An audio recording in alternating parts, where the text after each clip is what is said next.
Welcome to Markets in a Minute. My name is Austin Duke. I'm financial advisor and chief investment officer for Diamondback Financial Services.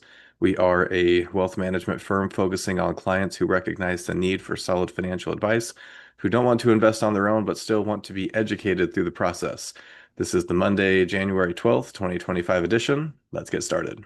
Investment values fluctuate on a daily basis for a variety of reasons, and our job is to figure out what moves we've seen, why we've seen them, and where we think we're going from here.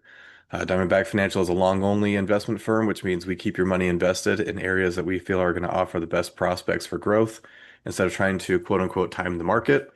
We focus exclusively on traditional investments of stocks, bonds, and cash, and we analyze fluctuations in the stock market and interest rates to help drive our investment process.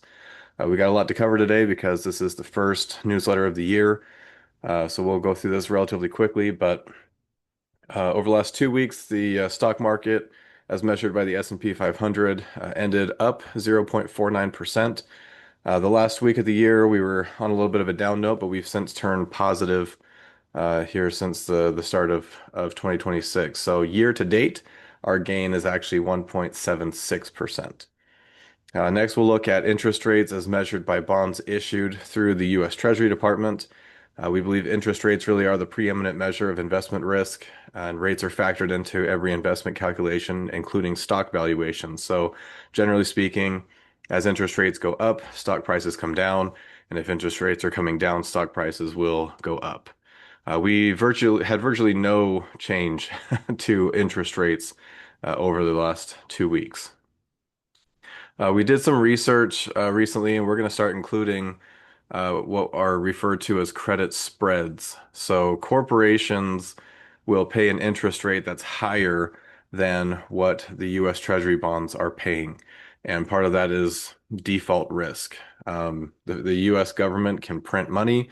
And so in theory, it's considered risk-free because they could always print money and pay back those obligations.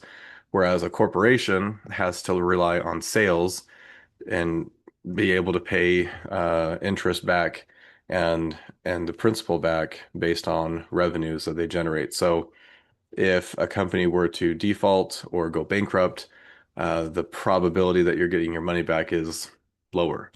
So there's a higher interest rate, and the difference between what the U.S. Treasury is paying and what the corporate bonds are paying is called a spread.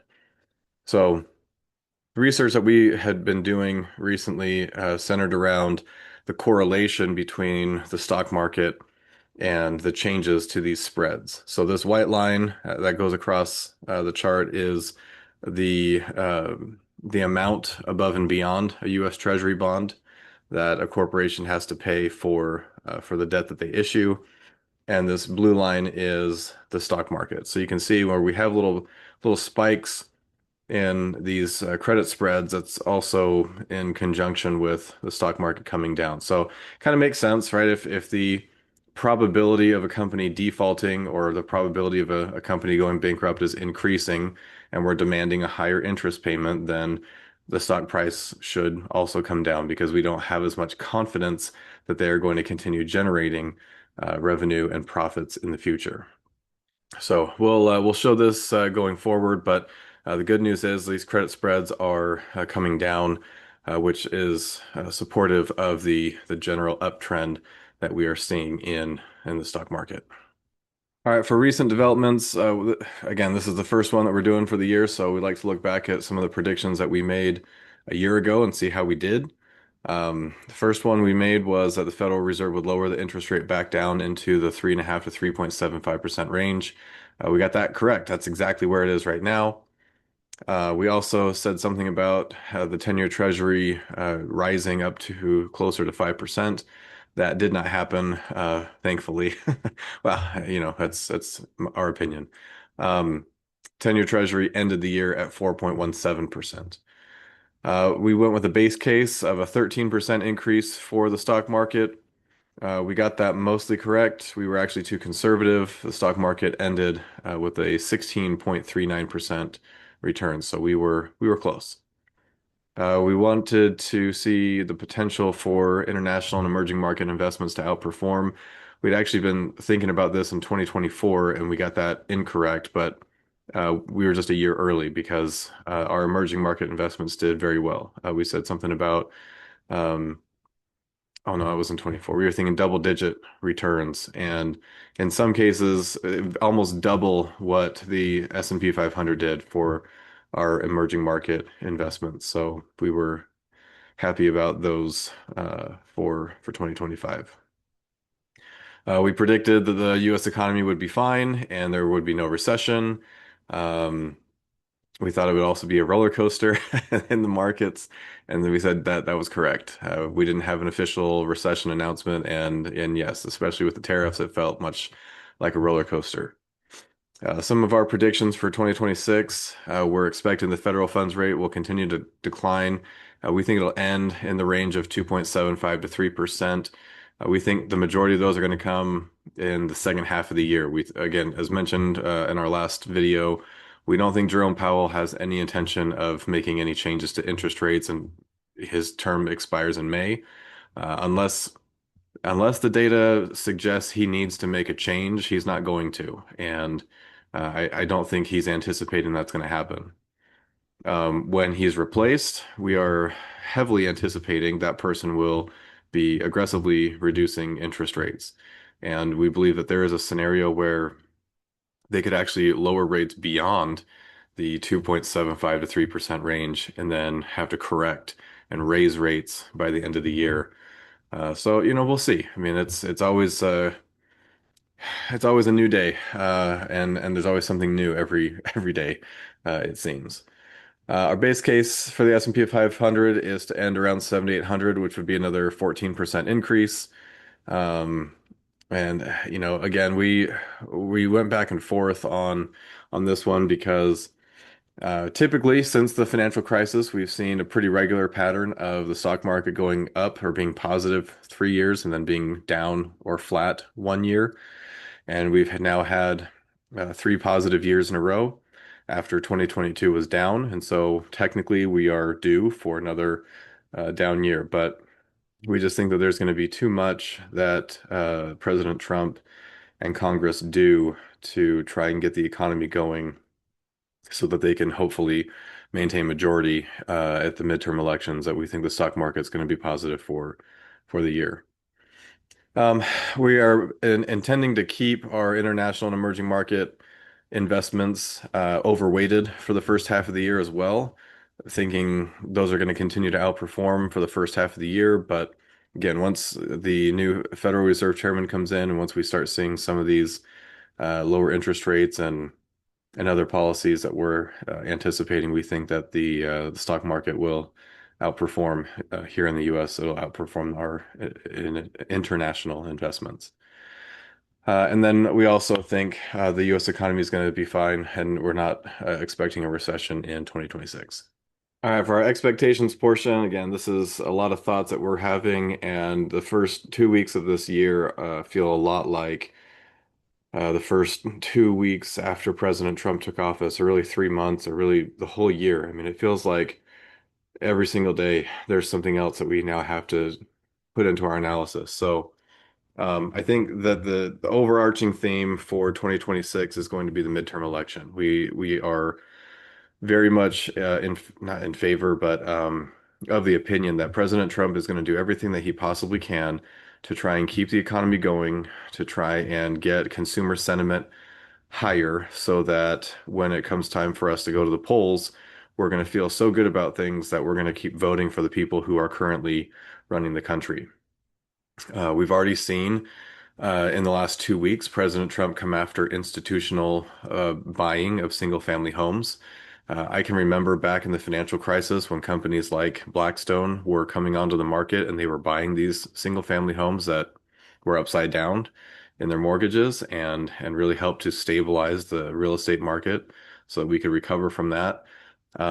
They and others are continuing to buy homes, and that's part of their investment portfolio that they offer to their clients, and now account for almost 1 in 3 transactions in America. So if we prevent them from buying more, that might offer some help to the individuals that are looking to purchase a home, but um, if they actually went a step further and asked them to sell properties that were in their portfolio and reduce the number that they are invested in, that increase in supply may help to offset the lack of home supply that we're dealing with. We still need to build more homes.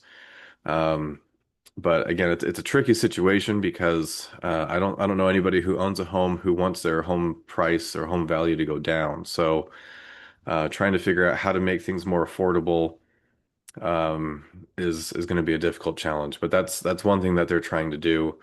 Another is that they directed Fannie Mae and Freddie Mac to buy $200 billion in mortgage bonds, which immediately dropped mortgage rates below 6%. They ended at 5.99% on Friday, and I was having breakfast on Wednesday with a mortgage broker and wondered if psychologically a sub 6% mortgage rate would spur some activity again in the real estate market. And he agreed, and now we're there 2 days later. Um, so we'll see. I mean, it's really too early to tell, but we think that again, when we're talking about affordability, the interest rate is definitely a component, as long as the home prices don't increase to offset that interest rate change.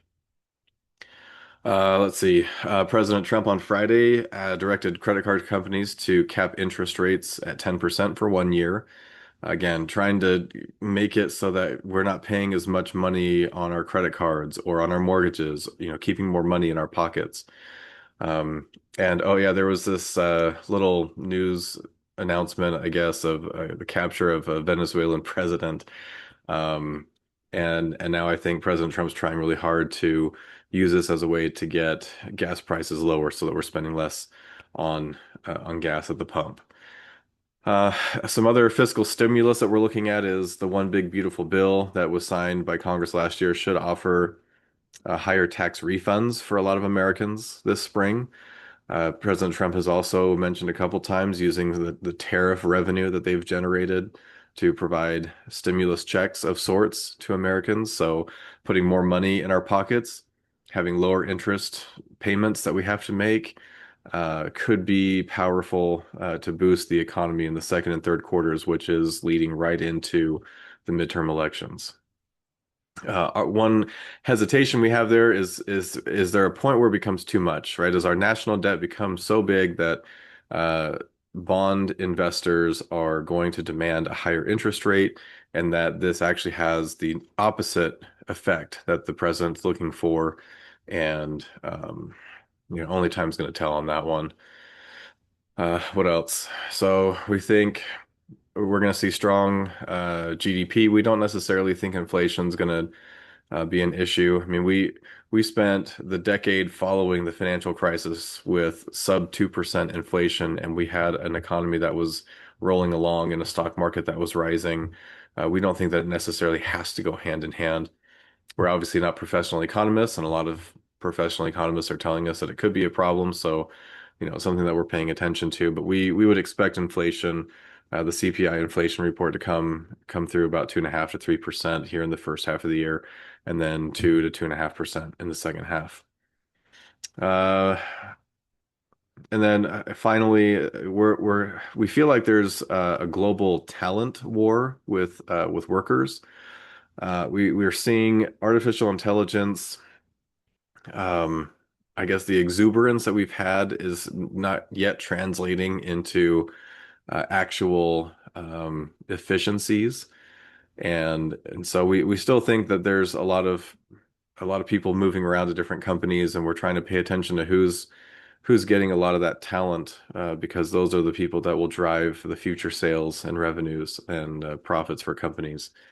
Obviously, we're still dealing with an immigration issue here in the United States. President Trump charging $100,000 for certain visas for those that are coming here to work, and um, yeah, so we think that President Trump is um, we don't really know about the Russia Ukraine war. I think President Trump would really like to get that wrapped up so that he can solidify a Nobel Peace Prize, but It feels like, again, every day something's a little bit different, making it more difficult for them to close it out. Some things that no one's talking a lot about that would potentially keep us up at night if we had that issue. President Trump's health. He's pushing 80 years old, and we saw President Biden deteriorate while he was in the White House. And there's been some speculation that President Trump's health is declining. We've seen a couple of reports here and there. He still has 3 years left in office. And if his health does decline, we just wonder what that's going to look like.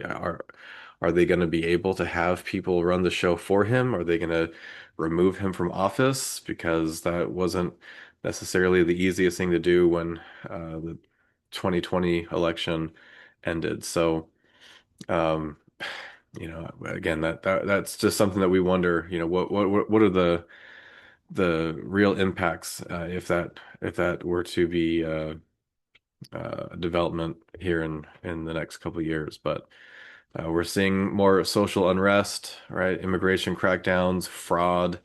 We're seeing, especially in social media, it feels like a lot of things are brewing. We did look back at 2020. There was a lot of rioting and social unrest in the summer of 2020. Um, didn't really seem to have an impact on the markets.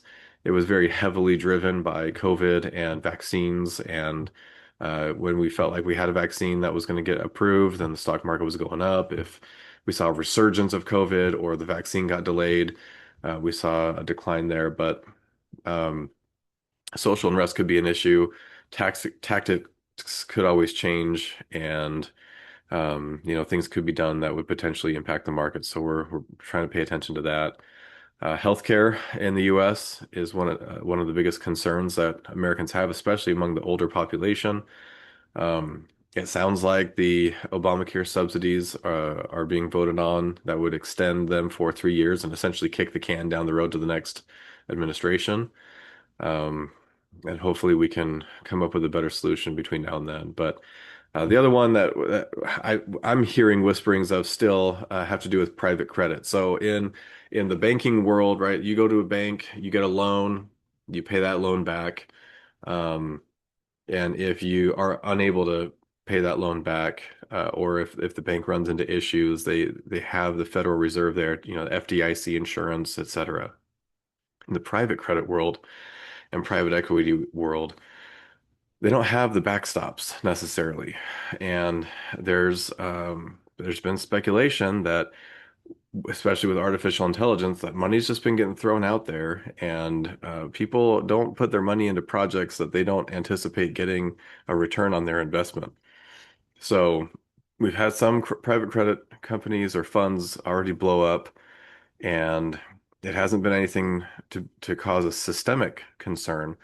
But if it does, what are the ripple effects going to be there? So just something that we think about, and you know, I guess, quote unquote, keeps us up at night, but not really. But just things that we're trying to keep our ear to the ground and be ready for if anything more serious does happen. All right, as a final word, we've said this before, but we can't control the wind out on the ocean, but we can adjust the sails. So we are generally free market capitalists that we favor here in this country, and we recognize that there is a need for government to step in and offer some level of regulation. But some of the things that the Trump administration are trying to do right now, we're generally opposed to. We think that putting tariffs and quotas and caps and trying to pick the winners and losers essentially through their policies is not helpful to the overall economy or to investment portfolios. However, we don't control what the federal government does. So regardless of who's in office or who's controlling Congress and what the emphases are, we just have to adjust the sales, and we have to look and see, okay, the companies that are going to do well in this environment because money's going to be funneling there to increase sales and profits. That's what we're trying to look at. So, right, as an example, maybe we don't look at credit card companies at the moment if they can't charge higher rates of interest, but we look at other areas, right? So anyway, grateful for all of you guys, grateful for the opportunity we have to do this for another year, and looking forward to it. Hope you guys have a great week, and we'll see you soon.